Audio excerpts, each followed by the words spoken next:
Aujourd'hui, nous fêtons le bienheureux Amédée de Savoie, qui est mort le 30 mars. Amédée est né à la fin du Moyen Âge, juste après la mort de Jeanne d'Arc. Fils de grand seigneur, Amédée est le troisième duc de Savoie, territoire qui à l'époque ne formait qu'un seul royaume avec le Piémont en Italie, à cheval sur les Alpes. Il est dès sa naissance promis à Yolande, fille de Charles VII, roi de France. C'est une bonne alliance pour la maison de Savoie. Élevé dans la piété par sa vertueuse mère, il montre un grand attrait pour la prière. Mais sa santé n'est pas bonne. Il est malheureusement épileptique, c'est-à-dire qu'une maladie grave du cerveau le fait régulièrement souffrir par des crises de convulsions. Amédée accepte cette humiliation. Il considère sa maladie comme une participation à la souffrance de Jésus. À 17 ans, a lieu le mariage projeté. Yolande partage les goûts de son époux pour la vertu, et la cour offre alors le spectacle le plus édifiant. Cette sainte union donne naissance à 10 enfants, dont 7 survivront. À la mort de son père en 1465, Amédée prend possession du duché de Savoie. Il reçoit de ses sujets le serment de fidélité, convoque les États des provinces pour délibérer sur le parti à prendre dans la guerre contre Louis XI.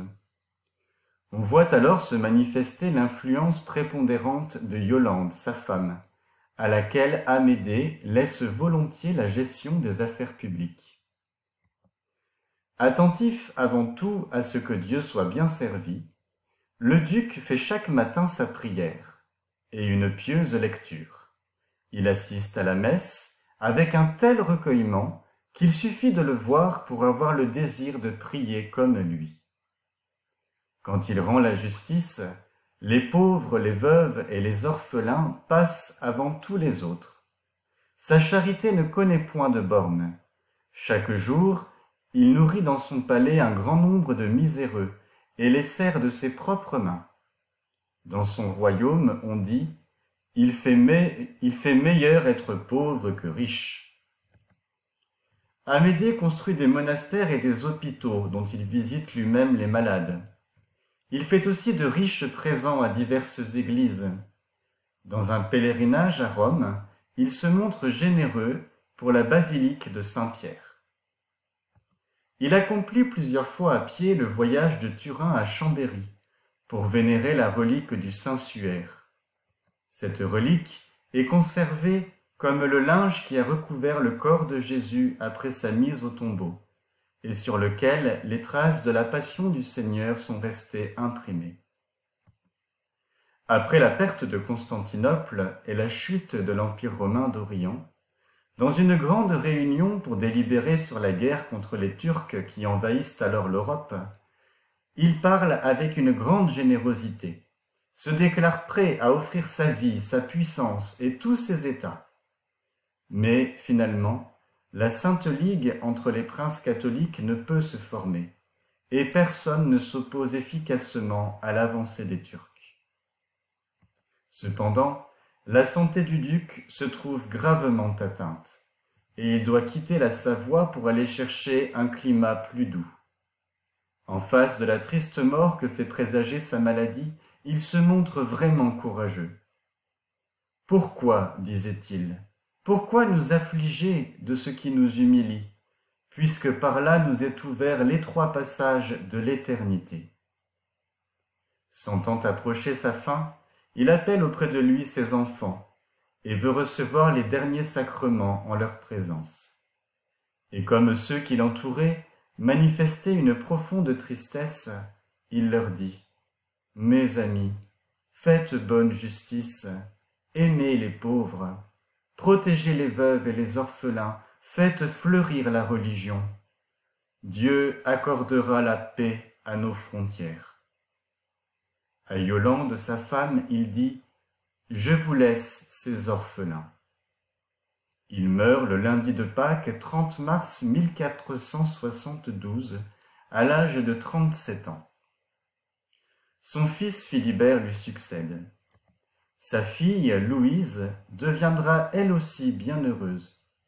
Elle épousera contre son gré Hugues III de Châlons-Arlay. Elle fut une épouse plaisante à son mari. Sa piété, sa charité pour les pauvres et les malades rayonnent. À 27 ans, devenue veuve, elle quitte les embarras du monde pour entrer dans la vie religieuse au monastère des Clarisses d'Orbe, en Suisse, où elle est la plus humble des religieuses et la plus fidèle à l'esprit de saint François. Suivant son désir, Amédée IX est enterré dans l'église de Sainte-Eusèbe de Versailles, sur les marches du maître-autel. Des miracles attestent sa sainteté. En 1612, le futur saint François de Sales a le souci de donner aux fidèles des modèles qui ne soient pas tous prêtres ou religieux. Il supplie le pape Paul V de le béatifier. « Laissez-vous gagner, très saint Père. Ne souffrez pas que cette lampe embrasée d'un feu tout divin demeure plus longtemps cachée sous le boisseau, mais placez-la sur le chandelier, afin qu'elle éclaire tous ceux qui sont dans la maison de l'Église. » En 1677, le pape autorise le culte du bienheureux Amédée de Savoie. À travers lui sont honorés tous les pères de famille. Les saints sont nos modèles. Comment pouvons-nous imiter le bienheureux Amédée de Savoie? D'abord, il nous montre que pour devenir saint, il faut beaucoup prier. Jésus ne nous dit-il pas « Priez sans cesse ». La Vierge Marie, dans ses multiples apparitions, nous appelle à beaucoup prier.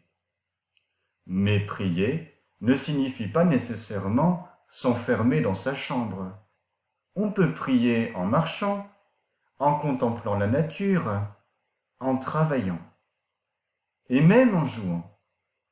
La prière ne doit pas nous rendre tristes, bien au contraire. Notre Seigneur a tressailli de joie en louant son Père. Prier, c'est parler simplement au Seigneur, comme à son meilleur ami. Amédée nous montre également l'importance de la prière en famille.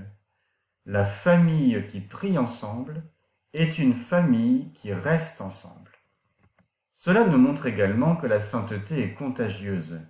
Si Amédée est devenu saint, c'est en grande partie grâce à sa mère qui lui a montré le chemin du ciel. De même, il a transmis un peu de sa sainteté à sa fille Louise, qui est devenue bienheureuse à son tour. Ainsi, si je trouve que mes frères et sœurs sont pénibles, il faut que je devienne moi-même saint ou sainte.